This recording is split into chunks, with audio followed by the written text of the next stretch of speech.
the manager situation. Obviously, I don't think I've seen since I've been a United fan and since I've really been following Twitter and the transfer spheres and everything, this has to be one of the most polarizing set of choices I've seen from a as a United fan recently between Poch and Ten Hag. You have people who really want Ten Hag, and you have people maybe less so who really want Poch. It really seems like the Ten Hag stands are very much into it and really almost are invested from an emotional standpoint. And I think specifically in this podcast, we're going to try and talk about it from a non-emotional standpoint. And they may be hard because obviously I think what's been happening is this season has been very emotional. It's been very rough. And so every decision about United then becomes emotional as you're already so emotional due to just the lack of success and all the stuff surrounding the club. So we're going to do it from kind of a non-biased. And I know people are going to say, "Oh, you guys really want Poch." Fine. I actually truly do not care. Like I said this on Twitter today in my little meltdown. I do not give a shit, frankly. Poch, Ten Hag, Luis Enrique, Thomas Tuchel, do not care.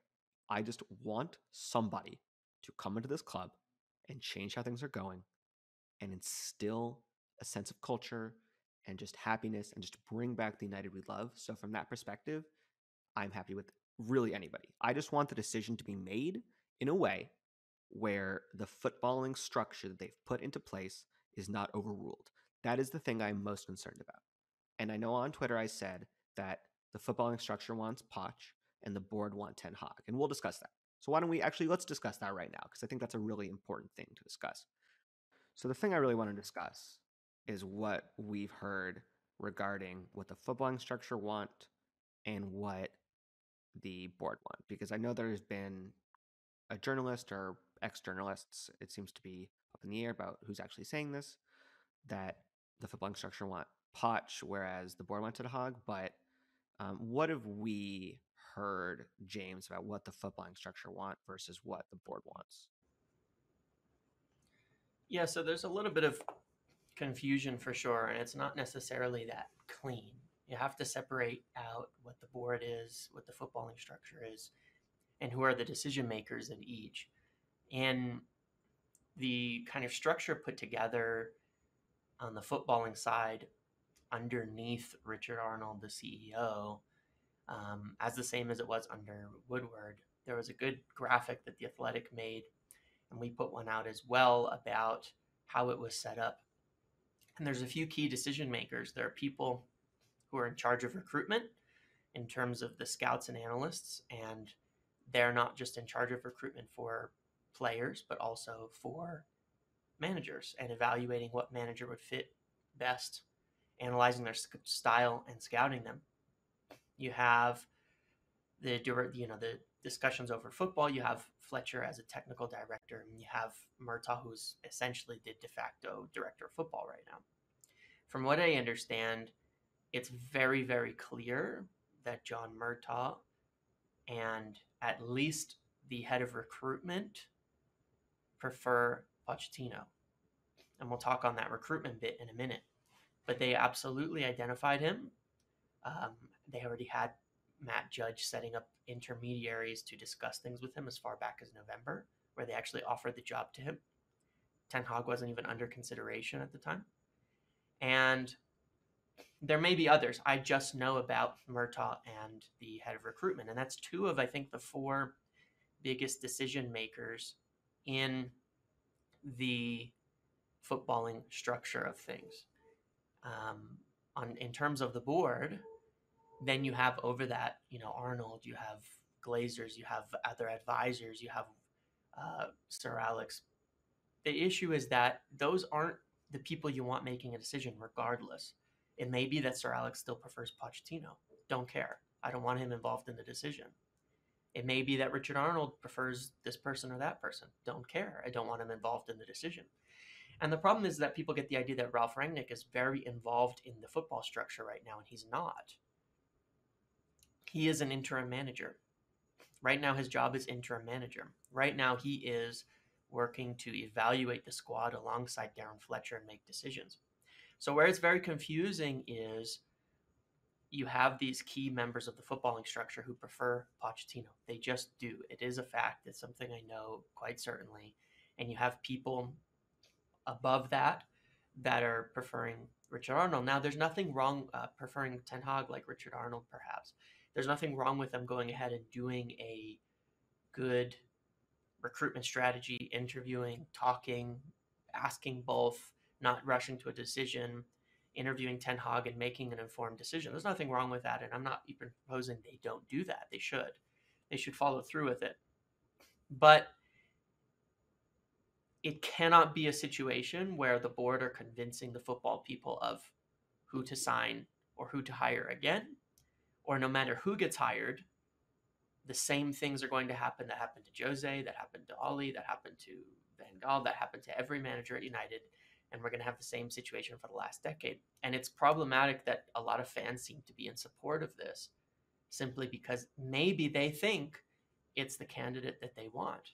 It may not even be. It may be that the board end up, pushing for Pochettino, and it's the opposite. You don't know what they're going to do, what Joel Glazer is going to do at the end of the day. And that's why it's so important that the fan pressure gets put on specifically. Just do what the football people decide. And in the future, that might include Ralph Rangnick after the season, but right now it really doesn't. He's the interim manager. He said it himself. He's not involved in these discussions.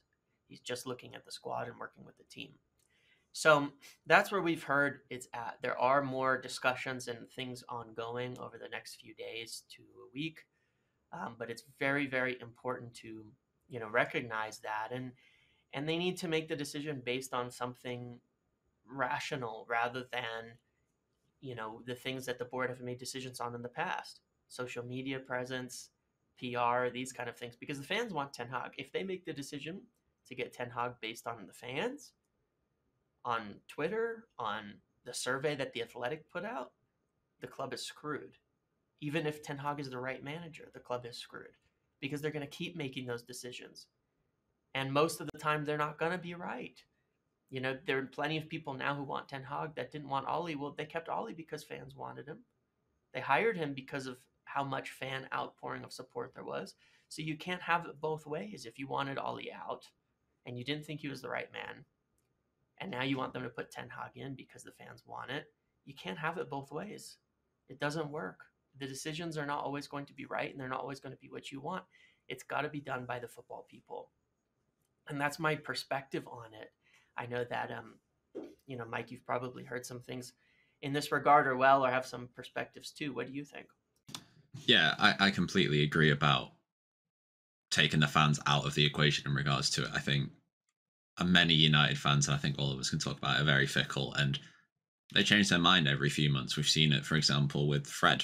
Like, everyone calls him undroppable now, but 4 months ago, everyone wanted him gone for basically, they wanted his contract terminated. So I would definitely hope the fans don't get any involvement in it whatsoever. It should be on the people who get paid millions a year to do it, because fans don't know enough. Like, we've seen it. Not every fan who is calling out for Eric Ten Hag has not watched enough of Eredivisie and Ajax. The same thing with Mauricio Pochettino and PSG. Obviously, they've seen him a bit more at Tottenham and Southampton back in the Premier League, but still, I'd be scared. I'd be very scared if we just started going sheerly off fan popularity, because, yeah, that is not how any top club works.